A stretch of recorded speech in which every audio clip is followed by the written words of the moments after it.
Olá, bom dia, 10h30, 11h30 da manhã, agora começamos às 11h30. Isso. Estamos aqui em Campinas, Trocando Ideias com a reverenda Hernandes Dias Lopes. Dou aqui bom dia ao reverendo Hernandes. Bom dia, Cláudio. Bom dia a você que está nos assistindo.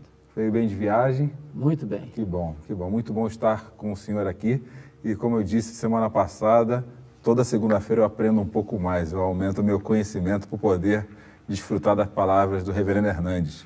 O nosso assunto de hoje é descontrole emocional. Parece que estamos vivendo em tempos, numa sociedade, onde a impulsividade é supervalorizada, onde pessoas se irritam de forma muito constante e causando grandes prejuízos nos relacionamentos. Há uma área clínica no Hospital Albert Einstein, que a psicóloga, a psiquiatra a doutora Mara Maranhão cuida, que pessoas são tratadas da síndrome do Hulk, ou transtorno de ira intermitente. Pastor Hernandes, a ira não é de toda ruim, né? Não, não é. A ira, ela pode ser positiva e ela pode ser destrutiva. A ira positiva é quando acontece um fato que é um mal, uma injustiça, uma violência, uma corrupção, e você reage diante desse fato passivamente, uma espécie de torpor emocional, de acomodação, alguma coisa está errada em você. O mal precisa provocar em você uma reação de inconformação, de ira. Por exemplo, eu não posso aceitar o assalto aos cofres públicos, a corrupção galopante na política brasileira e achar que está tudo bem.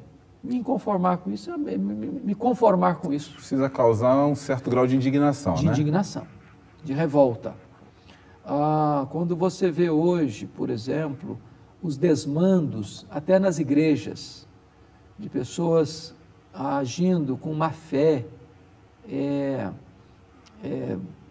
transformando a mensagem do Evangelho numa outra mensagem, para buscar com isso se enriquecer, se locupletar. Benefício próprio. Benefício próprio. E isso precisa provocar em você uma reação de inconformação. Inconformação. Esse é o lado positivo da ira. É o que a Bíblia diz: irai-vos e não pequeis. Então é possível irar e não pecar. É possível você se conformar com o erro e ter uma postura de serenidade para lidar com o problema de forma firme. Então precisa haver um controle entre a ira e aquilo que ela produz na direção do próximo, até de bens materiais. Mas me parece que as pessoas não estão muito controladas para se irar hoje. Nós vemos isso no trânsito com muita clareza e muita naturalidade. Já tem uma pessoa que nos assiste que faz uma pergunta a esse respeito. Eu quero agradecer esse companheiro que é de Valinhos, aqui próximo de nós em Campinas. Não tem seu nome, me desculpe. Mas ele pergunta assim: como é que eu faço para me controlar? Eu sinto que isso vai sair de mim, eu vou explodir, que eu vou me transformar em um Hulk, eu vou ficar verde de raiva. E como é que eu faço para me controlar? É bem verdade, Cláudio, que cada pessoa tem a sua personalidade, o seu temperamento. Algumas pessoas são mais tolerantes, outras pessoas são mais explosivas. Isso às vezes faz parte da personalidade da pessoa. Agora, o domínio próprio, o controle, diz a Bíblia que é fruto do Espírito. A carne, a nossa natureza, ela por si mesma, ela é explosiva.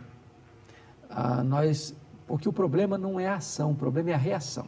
Há pessoas que convivem bem com você a vida inteira. Se você não a provocar, ela vai conviver em paz com você. Mas no momento que você pisa no pé dela, ela explode. Jesus, quando tratou dessa matéria, ele disse lá o seguinte, que se alguém te ferir uma face, volta a outra. Se alguém te forçar uma milha, vai duas. Se alguém quiser pegar a sua túnica, dê a capa também. Seja longânimo. Ou seja, isso não é ação, isso é reação. A ira tem a ver muito mais com a reação do que com a ação. Por exemplo, eu estou dirigindo meu carro no trânsito, está tudo bem o trânsito, eu estou bem. Mas se alguém me der uma fechada, como é que eu reajo? Eu estou muito bem, se o cara falar um palavrão comigo, como é que eu reajo? O problema da ira tem a ver com a reação, mais do que com a ação. O senhor está me dizendo então que essa reação é um estado de espírito imputado por Deus em nossas vidas também através do Espírito Santo. É o domínio próprio gerado pelo Espírito Santo de Deus em nós. Aquilo que as pessoas fazem conosco não pode normatizar a forma que nós tratamos elas de igual modo. Perfeito. Você não pode entregar na mão do outro as rédeas da sua vida. Porque uma pessoa descontrolada significa o seguinte: ela não está no controle, ela não está assentada no leme da sua vida, não tem o leme da sua vida na sua mão. Em outras palavras, quem vai governá-la é o outro, e não ela mesma. E uma pessoa que não é governada por si mesma, não tem domínio próprio, ela vai ser um perigo para ela mesma e para quem está perto dela. Entendi. Eu costumo contar uma história nos púlpitos aí das comunidades, das igrejas que eu participo, de um rapaz que ele ia sempre ao mesmo jornaleiro. E toda vez que ele ia naquele jornaleiro, ele era maltratado. E passavam-se dias, meses, e certo dia ele levou um amigo para comprar. E o amigo presenciou aquela cena horrenda da agressão. E ele continuava indo. Um amigo perguntou: viu, por que você continua indo nesse jornaleiro, já que ele te trata tão mal? E esse rapaz, com muita serenidade, virou para ele e disse: eu não posso deixar que a maneira que ele me trate conduza à maneira de eu tratá-lo. E as pessoas fazem isso. Tem uma pessoa que nos assiste agora, reverendo, que ela diz que tem 3 filhos, uma de 10, uma de 7 e outra de 3. Às vezes me estresso e grito, sou extrema, mas depois me arrependo. Mas não gostaria de ser assim. Quero ter domínio próprio, mas eu não consigo. Então, existe uma questão aí prática, parece que as pessoas até querem. E a doutora que é responsável pelo departamento, ela diz assim, uma das causas dessa síndrome do Hulk, um dos sinais que ela existe é a pessoa se arrepender amargamente por aquilo que ela fez, né? Via de regra, quando uma pessoa é explosiva, ela não tem o controle, ela não tem o domínio naquele momento da ira. Isso é como se fosse um vulcão que está entrando em erupção.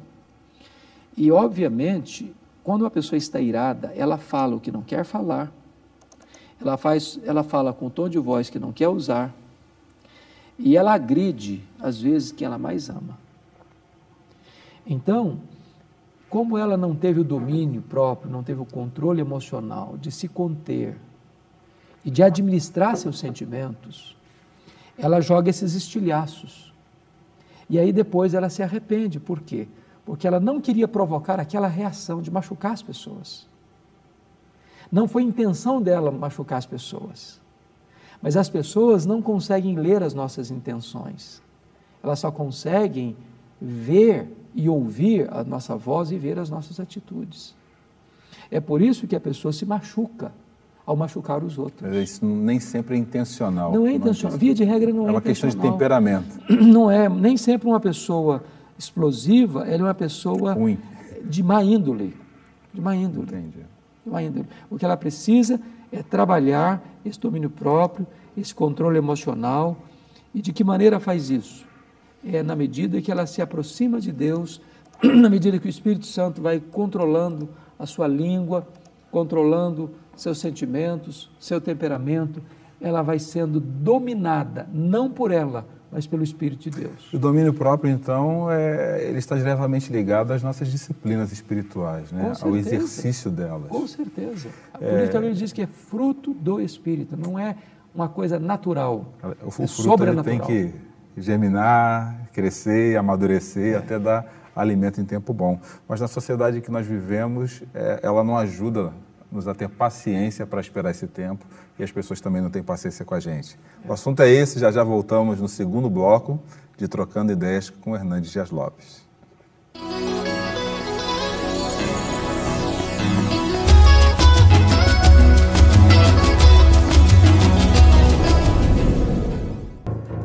Como construir um casamento feliz e saudável. Na série de DVDs Casamento, um Mistério Divino, Hernandes Dias Lopes analisa o relacionamento conjugal em 4 volumes. Cada DVD contém uma mensagem. Adquira de segunda a sexta-feira pelos telefones 0800 119 105 ou 19 3741 3003. Também pelo site www.lojalpc.org.br. Transforme sua família com o DVD Casamento, um Mistério Divino.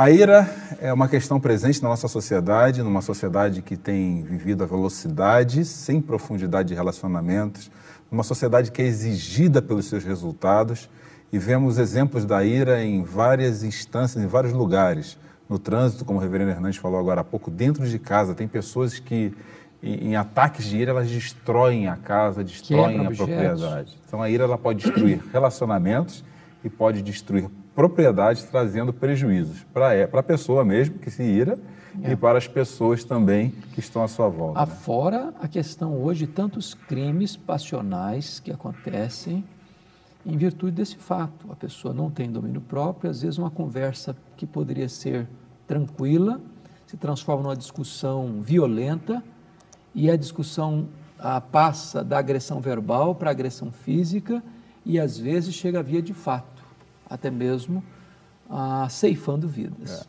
O senhor agora há pouco falou que as pessoas às vezes não fazem isso de forma ruim, porque são ruins, né? É uma questão de temperamento. Antigamente a psicologia usava um termo, era uma pessoa sanguínea. O Emerson, de Várzea Paulista, ele está fazendo uma pergunta. Tudo bem, ele, pelo que me parece, ele tem uma pessoa que ele convive, alguém que ele convive, que é iracunda nesse nível. Mas ela não reconhece isso. E ele está perguntando como é que eu lido com uma pessoa irada que faz parte do meu relacionamento diário. A Bíblia faz referência, lá no primeiro livro de Samuel, capítulo 25, de Nabal, que era um camarada iracundo. Ele era duro no trato e incomunicável, as pessoas não podiam falar com ele. Era aquele tipo de pessoa que sempre reagia com violência, com agressão, com indelicadeza, machucava as pessoas à sua volta. O grande problema é que esse tipo de gente vai ficar no isolamento. À margem dos relacionamentos. À margem dos relacionamentos. Ninguém vai chegar. Vai ter relacionamentos superficiais, poucos relacionamentos, porque ele vai expelir e vai afastar as pessoas dele. Agora, às vezes, essa pessoa é membro da nossa casa, da nossa família, o pai, a mãe, o irmão, o marido e a esposa. Nós precisamos de graça de Deus para lidar com esse tipo de gente. E quem está enfrentando o problema precisa reconhecer o problema. Porque se não reconhecer o problema, a Bíblia diz o seguinte, que o homem que muitas vezes é exortado por Deus e não curva, não dobra a sua cerviz, é quebrado repentinamente sem que haja cura. Uma hora essa pessoa violenta vai encontrar um mais violento que ele. Sim. E aí vai ser um problema grave, pode chegar a vias de fato. Então, se a pessoa está enfrentando o problema, que ela é o causador do problema, tem que parar um pouquinho, se estudar. Talvez precisa, como você disse, vai precisar de ajuda profissional. De ajuda profissional. Né? Ou, às vezes, é uma disciplina espiritual, é um problema apenas de ordem espiritual, que pode ser resolvido de que forma? Quando a pessoa reconhece o seu erro, o seu pecado, que ira é um pecado. A ira é um pecado, né? A ira é um pecado. A ira descontrolada. Deus, né? A ira descontrolada, a ira de destempero emocional, a ira que agride, a ira que fere, a ira que provoca estragos, né? Então, o arrependimento e a humildade e a busca da graça de Deus, do poder do Espírito Santo, pode botar essa pessoa na linha. O início do processo da cura é reconhecer o seu erro e a sua dificuldade. Mas tem gente que não demonstra a sua ira através de agressão física. Há outras formas de pessoas se posicionar de forma irada? Né? Então, veja bem, Cláudio, a Jay Adams, no livro dele, O Conselheiro Capaz, fala de duas maneiras erradas de se lidar com a ira. A primeira delas é a explosão da ira. É a pessoa que tem estupim curto e que joga estilhaço em todo mundo. Essa pessoa, via de regra, se acalma depois, ela não tem gastrite, ela não tem insônia, ela não sofre, mas faz os outros sofrerem. A segunda maneira errada de lidar com a ira é a interiorização da ira. A pessoa não explode na hora, mas armazena. Não explode na hora, mas armazena. E essa pessoa aparentemente é calma. Mas chega um momento que essa pessoa que acumulou, vai transbordar. Às vezes um problema pequenininho leva ao transbordamento. E as pessoas não vão entender, puxa vida, mas só foi isso e você explodiu dessa forma. Porque ela não explodiu dessa forma por causa desse problema da agora. Foi a gota no copo d'água. É a gota d'água que fez transbordar. E aí a pessoa, às vezes, esse transbordamento pode ser uma enxurrada tão violenta como uma avalanche, que vai trazer terríveis transtornos à sua volta. Algumas pessoas, então, você falou agora há pouco, elas devem tratar com especialistas a sua ira, mas também precisa, é isso que eu estou entendendo agora, precisa se achar mecanismos de extravasar a sua ira, esse sentimento que toma conta incontroladamente, e evitar que chegue nesse ponto, né, de transbordar. Tiago 1,19 diz algo interessantíssimo. A Bíblia diz assim: todo homem seja pronto para ouvir, tardio para falar e tardio para se irar. A palavra tardio no grego é muito interessante, a palavra brades, que significa lerdo, lento. É a mesma palavra para o retardado mental. Para a pessoa que você conta uma piada para ele, ele vai rir daqui a meia hora. A ficha, né, professor? A ficha caiu depois. Ou seja, o que é tardio para irar? Você precisa processar isso para ter uma reação adequada ao problema. Mas só pode fazer isso a pessoa que tem o quê? Domínio próprio. Então, você foi confrontado, ferido, machucado, injustiçado, alguém bateu em você com palavras, com atitudes, com gestos. Se você reagir na hora, você vai reagir no mesmo tom, porque qual é a lei da física? Uma ação provoca uma reação igual e contrária. Mas se você absorve a pancada e processa esse fato, na hora oportuna você vai ter uma reação inteligente, equilibrada, sensata, que vai ajudar essa pessoa a repensar até mesmo a agressão que fez a você. Mas isso que o senhor está falando é um pouco paradoxal para aquilo que nós vivemos hoje. As pessoas são estimuladas a acelerar. E o senhor está dizendo, eu preciso processar. Para eu processar, eu preciso de pausas. Então, seria saudável as pessoas terem pausas na sua agenda para poderem se alimentar espiritualmente e não se tornarem tão intempestivas. Quer ver uma coisa? Dentro de casa, vamos pensar numa coisa. Por exemplo, marido e mulher. Se os dois estressarem ao mesmo tempo, se os dois ferverem ao mesmo tempo, o que vai acontecer? Uma discussão verbal. Da discussão verbal, uma humilhação ao outro. Pode chegar até mesmo uma agressão física. Como é que resolveria esse problema? Se um estressou, se um ferveu, o outro tenta dar uma afastada. Vai dar uma volta, não está nos para-choques, está estressado? Vai pescar, né? Ou seja, não entra no jogo, não entra no clima, não entra na discussão, dá uma despistada. Ou seja, seja lento para reagir nessa hora. O senhor está falando é tão sério que uma pessoa que nos assiste diz assim, há um tempo, já faz algum tempo, que a ira vem tomando conta do meu casamento. E essa pessoa que é de São Paulo, ela diz que cheguei ao ponto de tentar tirar a minha própria vida. E demorei para reconhecer que precisava de ajuda. Está vendo? A ira tem afetado a vida dos meus filhos. Para o senhor ver como é que, se no ambiente familiar nós não cuidarmos disso... Se marido e mulher vivem se agredindo fisicamente ou verbalmente, ou irados, no sentido de destempero emocional, os estilhaços desse relacionamento vão machucar profundamente os filhos. Profundamente os filhos. Os filhos aprendem com os pais, né? Exatamente. Eles aprendem com o testemunho dos pais. Exatamente. E eu li esses dias que se aquilo que o pai quer dar de exemplo não tiver no coração dos pais antes, dificilmente isso vai passar para os filhos, vai passar para como os uma filhos, lição de vida. como uma lição de vida. Eu quero conversar com o senhor já sobre exemplos bíblicos e a forma bíblica de lidar com a ira, tá bom? Ok. Voltamos no terceiro e último bloco de Trocando Ideias com Hernandes Dias Lopes, tratando sobre o assunto da ira descontrolada.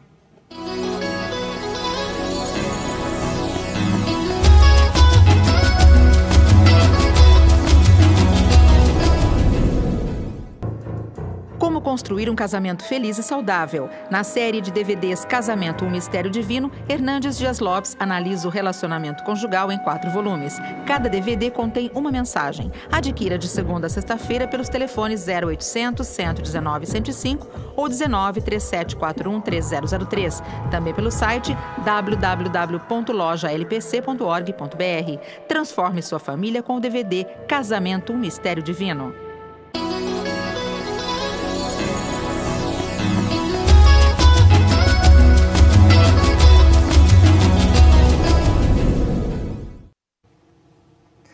Irar e não pecar. Esta é a orientação bíblica para pessoas que sofrem desse mal da ira descontrolada. Pastor Hernandes, eu queria que o senhor citasse para mim, o senhor lembra de algum apóstolo de Cristo que era irado? Não? Mas eu acho que irado talvez não seria o termo que nós poderíamos usar, porque a ira não é uma coisa contínua, ela vem diante de uma circunstância adversa. Nós encontramos três personagens dentre os apóstolos que me marcam muito. Primeiro, Pedro, que era um cidadão temperamental, eu diria. Era aquela pessoa que reagia intempestivamente e fazia para depois pensar, ou falava para depois refletir. Isso trouxe alguns transtornos para a sua vida. Ele corta a orelha do soldado. Corta a orelha do Malco lá e tal. A pressão é grande, então ele reage intempestivamente. Mas o que mais me marca, Cláudio, é o exemplo de Tiago e João. Eles são chamados de filhos do trovão. Gente de temperamento quente. Inclusive, quando uma cidade não quis receber Jesus... a aldeia de Samaria. Eles disseram, Senhor, o senhor quer que a gente pede para descer fogo do céu para destruir essa gente?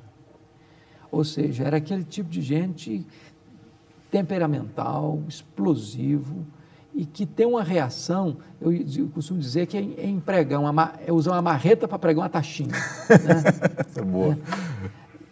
E o que é fantástico é como essas pessoas foram transformadas. Como essas pessoas foram completamente mudadas. João, para você ter uma ideia, vai se transformar no apóstolo do amor. Escreve 1 João, fala diversas vezes sobre amor. Né? Sobre o amor, sobre a paciência. O Evangelho também fala muito. Então, eu creio na mudança, sabe, Cláudio? Existe hoje muita gente que é adepta da teoria ou da filosofia estoica. O estoicismo diz o seguinte: você não pode mudar você não pode mudar o futuro, você não pode mudar o destino. Chama de filosofia Gabriela. Eu nasci assim, cresci assim e vou morrer assim. Não, você pode ser uma nova pessoa. O Evangelho transforma a vida, o Espírito Santo de Deus transforma o coração. E se eu me permite fazer um adendo, parece que Jesus gostava de manter justamente esses três mais próximos dele. No Monte da Transfiguração, leva os três. Pedro, Tiago e João. Tem até a musiquinha, né? Pedro, Tiago e João, num barquinho, né? E é interessante que nós temos um outro modelo a seguir. Jesus Cristo, ele diz: aprendei de mim porque eu sou manso e humilde de coração. Manso. Muita gente entende errado o que é manso. Acho que manso é um cara pastel. Manso é aquele cara que não tem reação diante da vida. Não, manso não é aquele que é fraco, não. Manso é aquele que tem força, mas sob controle. Manso é aquele animal extremamente forte, mas que foi domesticado. Jesus Cristo teve um momento que precisou pegar o azorrague e expulsar os cambistas. É a ira santa. Mas o manso é aquele que tem o seu potencial de força sob controle, sob domínio. E aproveitando isso que o senhor está falando, o processo de viver a mansidão é um processo libertador. Porque pessoas que dão vazão à sua ira de forma descontrolada, elas acabam sendo escravas da própria ira, né? Com certeza. Da própria ira. Com certeza. Ela é presa nesse próprio cipoal. E sofre. Uma pessoa que é destemperada emocionalmente, ela faz os outros sofrerem e ela sofre. Como você leu agora há pouco, essa mulher que está lidando com a ira no casamento, este homem, já pensando até em se matar, pensando em suicídio, porque não consegue resolver o problema. Administrar o problema. E uma outra pessoa nos pergunta aqui agora: tudo bem, eu não sou irado, mas eu convivo com pessoas iradas. Eu convivo com uma pessoa irada. E qual é a nossa posição quando essa pessoa se ira comigo? O senhor respondeu, falou, né, que a questão é evitar, mas talvez ela precise... Duas maneiras. A Bíblia diz assim: a palavra dura suscita a ira, mas a resposta branda desvia o furor. Se você lida com a pessoa irada, o que você tem que fazer? É dar um tapa de luva. O que é dar um tapa de luva? A pessoa agrediu você com a palavra, você responde de forma branda. Resposta não é ação, resposta é reação. Isso quebra a pessoa. Porque quando uma pessoa te fere com palavras ou com atitudes, o que é que ela espera? É que você devolva no mesmo tom. Não é Paulo que diz que isso acumula brasas na cabeça? Bota a brasa viva na cabeça do camarada. Ou seja, ela espera que você reaja da mesma maneira que ela está agindo com você. Quando você reage de forma doce, meiga, você quebrou a pessoa. Sim. Foi um fato muito curioso que aconteceu comigo. Eu não gosto muito de dar testemunhos pessoais, não, mas eu achei interessante. Eu era pastor em Bragança e eu tinha comprado meu primeiro carro e eu ainda não sou ainda um bom motorista, mas eu era bem ruinzinho. E Bragança tem ruas assim muito íngremes. E numa dessas andanças minhas, eu cometi uma gafe no trânsito. E a pessoa veio com muita violência para cima de mim. E eu disse para a pessoa, você me perdoe, eu estava errado. A pessoa ficou tão desconcertada, porque ela não esperava essa atitude de mim. Ela esperava que eu falasse um palavrão também, que eu reagisse intempestivamente. Altura, né? E ela ficou confusa, sem saber o que fazer. E ela que me pediu perdão, falou, não, você me desculpa, eu não devia ter tido essa atitude. Se eu tivesse, naquele momento, uma reação agressiva, talvez nós teríamos uma discussão ali, verbal, sei lá o que teria acontecido. As consequências poderiam ser piores. Então, é possível você reagir de uma forma serena, mesmo quando você é agredido. Agora, uma outra possibilidade, mas imagine que essa pessoa, mesmo que você tenha um retorno amável, ela vai continuar te agredindo. Qual a atitude? Então, é fazer o que fizeram lá com Nabal. Então, não vai... Foge dessa pessoa. Se afastaram dele. Se afasta dessa pessoa. Evita essa pessoa. Evita essa pessoa. Para você não ter transtornos, para você não perder a sua paz, para você não perder a sua saúde, para você não perder o seu sono, para você não perder o seu foco. O senhor citou um texto que Paulo escreveu, esse que a gente está falando constantemente, irar e não pecar, mas parece que Paulo traz um complemento a esse texto aí que seria interessante citar. Muito bom. Não se ponha o sol sobre a vossa Isso. Até quando eu devo me permitir estar irado? O que significa isso? O que é não se deixe pôr o sol sobre a vossa ira? O que Paulo está dizendo é o seguinte, não permita que um novo dia chegue, que esta tarde aconteça, o ocaso aconteça, o sol se ponha, e esse problema está ainda pendente sem ser resolvido. Entre relacionamento marido e mulher, isso é muito importante. O que acontece? Não vá para a cama magoado, não vá dormir com o coração pesado.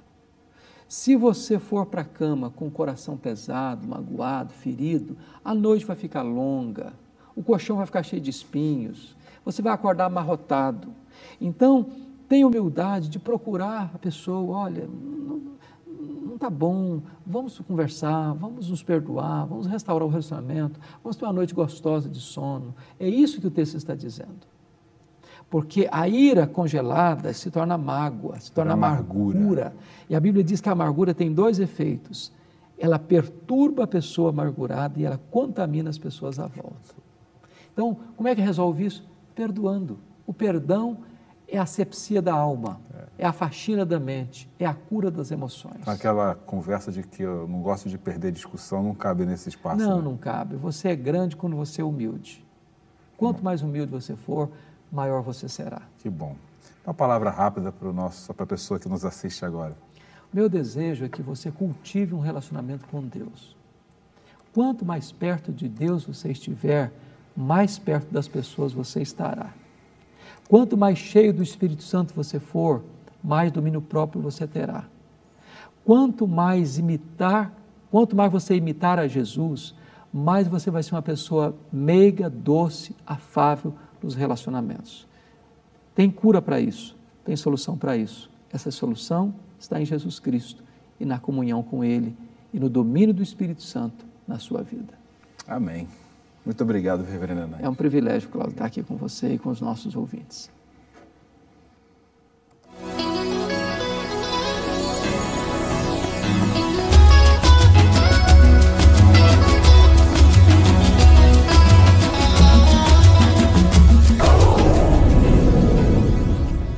LPC Comunicações. Há 3 décadas produzindo inúmeros programas de rádio e TV que chegaram e ainda chegam não somente em toda a extensão do território nacional, como também em diversos países da América Latina, América do Norte, Espanha e África. produções em vídeo digital, Full HD, para veiculação em emissoras de TV, distribuição em Blu-ray, transmissão via satélite ou através de tablets e smartphones. Convergência digital para atingir o que o mercado precisa. Para atingir esse patamar, contamos com modernas instalações. São quase 2.000 metros quadrados de área construída e ambientada nos padrões técnicos. 2 estúdios com isolamento e tratamento acústico, um com 140 metros quadrados e outro com 70 metros quadrados para gravações em áudio e vídeo. Câmeras de alta definição, iluminação dimerizada, profissionais capacitados. Auditório, canamento de 2 controle de gravação, salas de áudio e estúdio musical. Somamos a essa estrutura salas de produção, 6 ilhas de edição com os mais avançados softwares de composição, finalização e computação gráfica. À semelhança de grandes emissoras de TV, contamos com equipe formada por cenógrafos, figurinistas, jornalistas, designers, editores, cinegrafistas, eletricistas, diretor de cena e de fotografia. Constante busca por formatos inovadores, interatividade e soluções tecnológicas. LPC Comunicações, tornando real o que você imagina.